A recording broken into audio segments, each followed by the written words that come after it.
Welcome to Forward Public School, Class 9, Subject Physics, Chapter number 8, Thermal Properties of Matter. This is part number 3. आज हमारा topic है heat. Heat क्या है? Heat is the energy that is transfer from one body to another. Heat एक energy है जो कि एक बॉडी से दूसरी बॉडी में ट्रांसफ़र होती है। कब? When they are in thermal contact, जब ये दो बॉडीज़ एक दूसरे के साथ थर्मली कॉन्टैक्ट करते हैं। एज अ रिजल्ट, तो इसके नतीजे में क्या होता है? ऑफ डिफरेंस इन टेम्परेचर, मतलब इसके नतीजे में क्या होगा कि जो गर्म चीज़ है ना उससे ठंडी चीज़ को फील होगा। यानी फॉर एग्जांपल हम अगर गर्म कैटली को हाथ लगाते हैं, ठीक है, ये गर्म चैनक को हाथ लगाते हैं या किसी भी हॉटर बॉडी को हाथ लगाते हैं तो हमें वो फील होता है कि ये चीज़ गर्म है। क्यों फील होता है? क्योंकि उसका टेम्परेचर ज़्यादा है, हमारा टेम्परेचर कम है। तो हम जब उससे थर्मली कांटेक्ट करते हैं तो ऐसे में उसकी एनर्जी, उसकी जो टेम्परेचर है, उसकी जो हीट है वो हमारी बॉडी में ट्रांसफ़र होती है। जैसा कि कहते हैं हमें take some water in a kettle and place it on a flame. आप एक केटली, एक चैनक ले लें और उसे आग पे रख दें।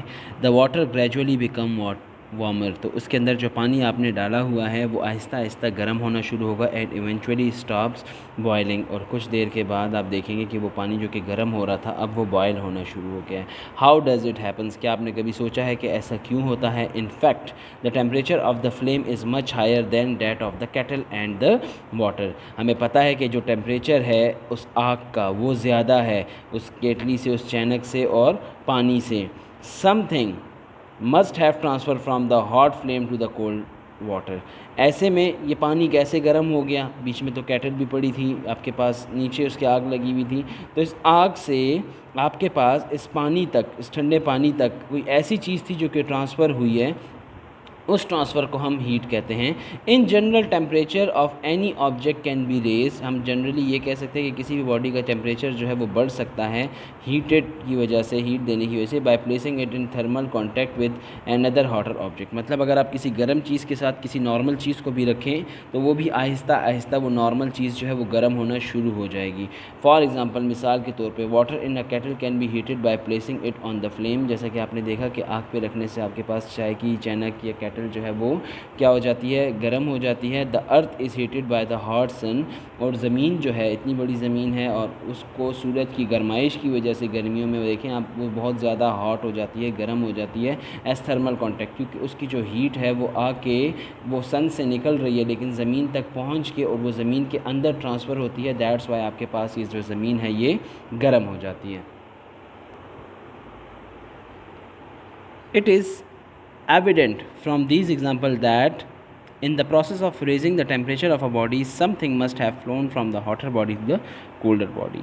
This something which flows from the hotter body to the colder body till the temperatures of the two bodies become equal is called heat. In example से आपको पता चल गया कि कोई ऐसी चीज़ है जो कि हॉटर बॉडी से कोल्डर बॉडी में ट्रांसफ़र हो रही है। तो उस चीज़ को जो कि हॉटर बॉडी से कोल्डर बॉडी में ट्रांसफ़र हो रही है, टेम्परेचर इन दोनों बॉडीज़ का इक्वल कर रही है, इसको हम हीट कहते हैं। Thus we can define heat as, इसीलिए हम कह सकते हैं कि हीट क्या है? Heat is the thermal energy. Heat एक थर्मल एनर्जी है जो कि ट्रांसफ़र होती है एक हॉटर बॉडी से कोल्डर बॉडी में। When two objects have different temperatures, जब दो ऑब्जेक्ट्स हैं उनके टेम्परेचर एक दूसरे से मुख्तलिफ हैं, are place in thermal contact, और उन दोनों को एक दूसरे के साथ रख दिया जाता है, the temperature of the warmer object decrease, तो जो गर्म जिसम होगा वो आहिस्ता आहिस्ता उसका टेम्परेचर कम होना शुरू होगा। Wire the temperature of the cooler object increase, और जो ठंडी चीज़ आपने रखी थी उसका temperature Aahista Aahista, cooler object का टेम्परेचर जो है वो गर्म होना यानी बढ़ना शुरू हो जाएगा। यानी जो गर्म चीज़ आपने रखी थी वो ठंडा होना शुरू हो जाएगी और जो ठंडी चीज़ रखी थी वो गर्म होना शुरू हो जाएगी। विद टाइम, वक्त के साथ साथ, they reach a common equilibrium temperature, thermal equilibrium. तो एक वक्त ऐसा आएगा कि जब इन दोनों का टेम्परेचर आपके पास इक्वल हो जाएगा, जो कि हमने पढ़ा कि थर्मल इक्विलिब्रियम हमारे पास टेम्परेचर से लिंक्ड है। तो यहाँ पे वही बात कर रहे हैं कि थर्मल इक्विलिब्रियम यहाँ पे हो जाएगी कि जब दो, एक हॉटर एक कोल्डर बॉडी को हम साथ रखेंगे तो इनके साथ रखने की वजह से हमारे पास क्या होगा? इनके साथ रखने की वजह से हमारे पास ये टेम्परेचर जो है ये इन दोनों का बराबर हो जाएगा। Somewhere in between their initial temperatures, कहीं ना कहीं इनका इनिशियल टेम्परेचर जो है वो भी इक्वल होगा। ड्यूरिंग दिस प्रोसेस, इस प्रोसेस के दौरान, वी से डैट, हम कह सकते हैं, energy is transfer from the warmer object to the colder one. तो हम कह सकते हैं कि इस प्रोसेस के दौरान हमारे पास जो गर्म बॉडी से टेम्परेचर था वो आहिस्ता आहिस्ता ठंडी बॉडी में ट्रांसफ़र होना शुरू हो गया है। The relationship of heat to the thermal energy is analogous to the relationship of work to mechanical energies we study in chapter number 6. Chapter number 6 में हमने जो रिलेशन पढ़ी थी हीट की थर्मल एनर्जी के साथ, एनालॉगस जो उसकी रिलेशनशिप बनती थी काम के साथ और मैकेनिकल एनर्जी के साथ, तो हम कहते हैं कि the symbol Q is use to represent the amount of energy. तो हम कहते हैं कि इस एनर्जी को रिप्रेजेंट करने के लिए हम Q का सिंबल यूज़ करते हैं जो कि ट्रांसफ़र होती है हीट की मदद से बिटवीन अ सिस्टम, किसी भी सिस्टम में, एंड इट्स एनवायरनमेंट, सिस्टम और उसके एनवायरनमेंट में जो एनर्जी ट्रांसफ़र होती है इसको हम Q से रिप्रेजेंट करते हैं, क्योंकि Q से हम उसके अमाउंट ऑफ एनर्जी को फाइंड कर सकते हैं। हम उसके लिए इसका सिंबल यूज़ करते हैं। As heat like work is a measure of the transfer of energy, चूँकि हीट हमारे पास ये भी एक तरह का काम है, इसमें भी ट्रांसफ़र ऑफ एनर्जी हो रही है, तो हम कहेंगे कि इसका यूनिट हमारे पास क्या है, इसका यूनिट इज़ जाउल। तो हम कहेंगे इसका यूनिट हमारे पास जाउल है। तो जो चीज़ हम देख रहे हैं, हम जो दो बॉडीज़ की बात कर रहे हैं, देखें फॉर एग्जांपल हम कहते हैं एक बॉडी ए है, एक बॉडी बी है। बॉडी ए का टेम्परेचर 100 डिग्री सेंटीग्रेड है, बॉडी बी का 50 डिग्री सेंटीग्रेड है। ये हमारे पास हॉटर बॉडी है और ये हमारे पास कोल्डर बॉडी है।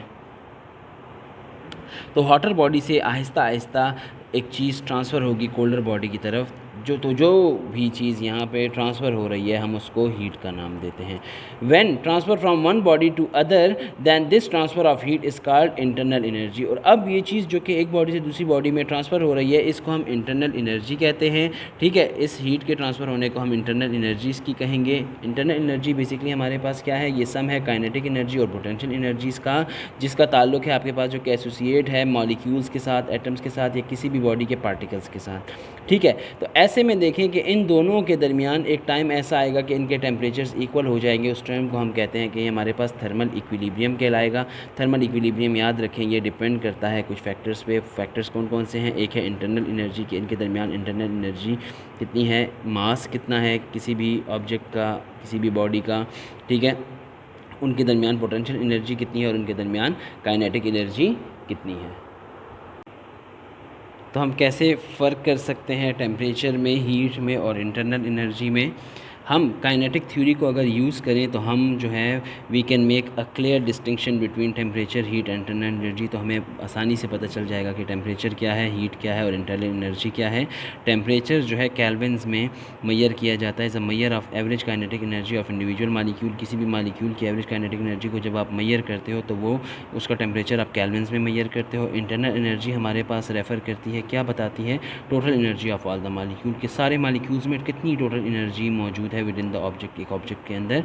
इसीलिए 2 equal mass hot ingots of iron में हैव द सेम टेम्परेचर। ऐसा हो सकता है कि 2 लोहे के रॉड हैं, पीसेस हैं, उनका टेम्परेचर सेम हो, but 2 of them have twice as much internal energy as 1 does. लेकिन ऐसा हो सकता है कि इन दो में इतनी ज़्यादा, इन दो के मुकाबले में किसी एक में, यानी किसी तीसरे आपके पास आयरन के रॉड में या इंगोट में आपके पास एनर्जी जो है वो इन दोनों से ज़्यादा हो।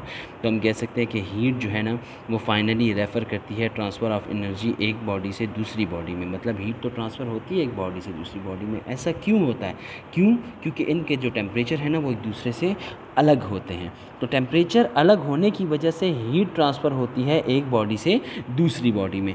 इससे हमें क्लियर होता है कि हमारे पास हीट क्या चीज़ है और टेम्परेचर क्या चीज़ है। टेम्परेचर के डिफरेंस की वजह से हीट ट्रांसफ़र होगी। अगर टेम्परेचर जहाँ पे सेम हो जाए तो उससे तो हम कहेंगे कि थर्मल इक्विलिब्रियम हो गया, तो तब तो और हीट जो है वो ट्रांसफ़र फिर नहीं होगी। तो जब तक टेम्परेचर का डिफरेंस होगा हीट आपके पास ट्रांसफ़र होगी।